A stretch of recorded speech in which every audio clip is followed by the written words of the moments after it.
Awit 19:7-10. Ang kautusan ng Panginoon ay sakdal na nagpapanauli ng kaluluwa.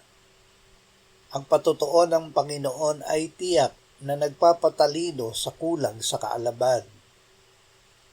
Ang mga tuntunin ng Panginoon ay matuwid na nagpapagalak sa puso. Ang utos ng Panginoon ay dalisay na nagpapaliwanag ng mga mata.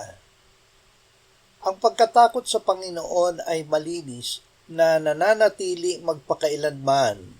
Ang mga kahatulan ng Panginoon ay totoo at lubos na makatuwiran.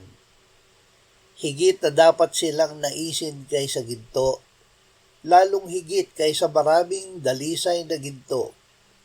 Higit ding matamis kaysa pulot at sa pulot pukyut ang tumutulo. Makinig at magbulay ng salita ng Diyos.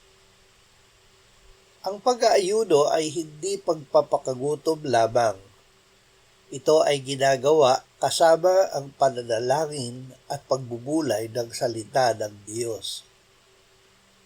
Ang paraan ng pag-aayunong ito ay nagpapanauli ng kaluluwa, nagpapatalino, nagpapagalak, nagpapaliwanag ng mata, lumilinis at gumagawa ng katuwiran.